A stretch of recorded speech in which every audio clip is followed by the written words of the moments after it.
Hello, it's Daisy with Bridges 527, and I said this in the last video, but I got long-winded, so I'm going to start fresh and just once more, give a little groundwork. I'm not a film critic, and I'm not really trying to praise or criticize or pick them apart so much as I am trying to point to things that I see. There are certainly way more things that I'm pointing out, but to take a thing or two that will help you have kingdom conversations because of a movie. And whether the Lord wants to speak to your heart through these things or whether you want to use them to have conversations with other people, however you might want to play that out, my hope and prayer is that these inspire you to not just be entertained, but to actually let the Lord use your culture and the things around you to deepen your relationship with Him and to help you in your evangelism efforts with the world around you. So the next one I'm going to point to, and if I can, I will do kind of both of these together.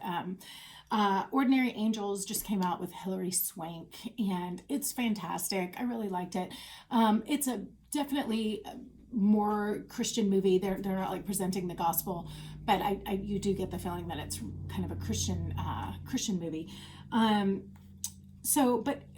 you really kind of get the general sense of it from the previews that there's a man whose wife has died, his daughter is sick, and needs life-saving surgeries, and he is over his head with bills and all the things. And Hilary Swank happens to see a newspaper or something and it just grips her, and she is compelled to act. And there's one thing she is good about, it is getting to action. And she was super inspiring to me because I can be more wait and see what happens and trust the Lord, and she was more take the bull by the horns.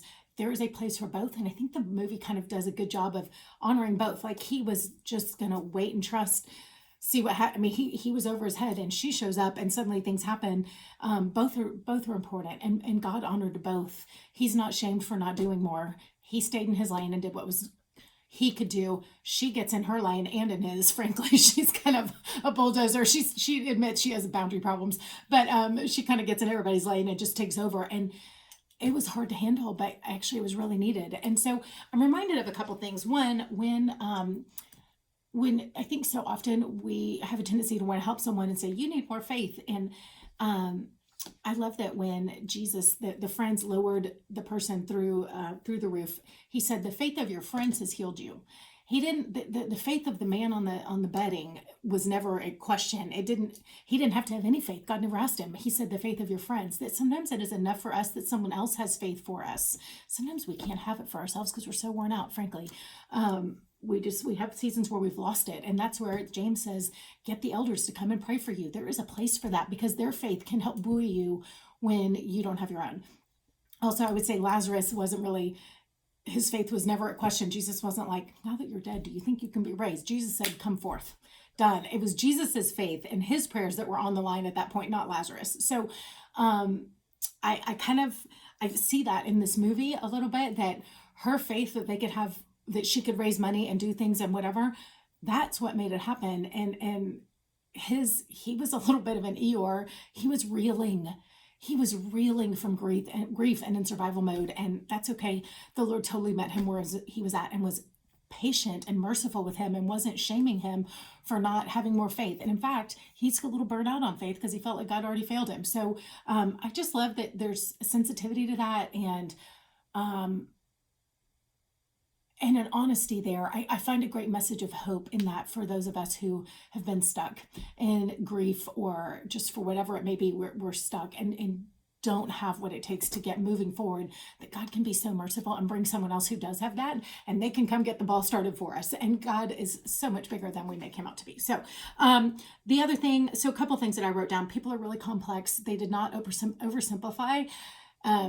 She is not just the white knight that comes in. I mean, she's a hot mess, and they are honest about that. He himself is kind of a mess, and they're all broken, and we're all broken. And I love that they did not, nobody was too caricatured, is what I guess I'm trying to say. So I really appreciated that. We all need each other, but it's really messy. It was, as much as you're grateful for her showing up, she was a bulldozer, and there was some conflict there, and they show that, and they did a great job of just really explaining how when we try to help people, it is a hot mess, and we're all in the mess together, and we need it, but it's not always simple, and it's not always nice and neat. So let's see, the couple, there was a great line. She said, get comfortable being uncomfortable because this isn't about you, or ain't about you. It's about your little girl. And sometimes we are uncomfortable with certain things. We don't know how to receive help, whatever it may be. There's a lot of things that kind of rock our norm and what we've gotten comfortable with. And sometimes we do just need to get over ourselves. And that was good. But there were also times where he needed to step up and say, actually, we're not comfortable with that, and I'm going to stand my ground. And I think the Lord honored both of them. And the Lord in the movie, right? So let's see, his faith failed him, he thought, and he was angry, but God still showed up. Sometimes you say yes and then you figure out how. That was her motto. That's not the only way to approach things, but that wasn't really his way of doing things. And yet again, I just love that everybody's not on the same page. And it's not, here's the thing, I get a little frustrated with messages that are just oversimplified. This is the only way, God helps those who help themselves. I'm like, no, he also helps those who can't help themselves. He shows up in both places. And I've gotten a little tired of one-sided, one-dimensional messages. And again, I saw a lot more complexity in this movie that I appreciated. And probably my favorite part of the whole movie, she shows up to a man. She's trying to get a flight to be ready, a private flight to be ready, because there's a time issue to fly this little girl to the hospital. And I've actually known people who they have done this for others because they have a private plane or whatever, and know that there's a massive need when you need a transplant or whatever. So many of the people that need it are not within the right time frame to get to the airport, and so they need private flights, and those are expensive. So there are ministries and people who do that, and it's amazing. So she's trying to resource something like this for them. And she goes into finally knocks down the doors, gets an audience with this guy who has a plane, this corporation or whatever. And she walks in and says, congratulations, Albert, I'm about to make you a hero. And this is my favorite. And here's why. So often we feel like if we're asking for a favor for somebody, we are a burden on them. And she was so brilliantly able to reframe that I'm asking you to do me a favor, but actually I'm doing you the favor because I'm going to make you look like a hero. And I am going to let you save someone's life. How good is that going to feel for you? And so she realized that this little girl's need was going to be a blessing in his life in a crazy way. And instead of going, I'm so sorry, I got to ask for this, and feeling like apologizing for it, she showed up going I'm doing you a favor. I'm going to give you a chance to serve and give back, and it's going to be easy for you. And you just have to provide the plane and the money. Your pilot can do all the work, kind of a thing. We're going to make this so easy for you to be the hero. And so she got them a plane. But I wonder how much her attitude of not apologizing for her need, but actually showing up and being grateful for it, because that little girl's need had helped save her life too. And so I think she saw what a gift it was to be needed and to be able to be a hero. And so she comes in saying, I'm going to give this gift to you. You're going to get to help someone. We're going to bring you all of our problems and you'll get to be the hero.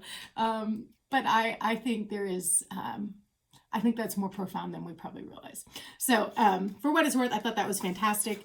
I'm running long on this. I'm gonna jump into One Love on the next video.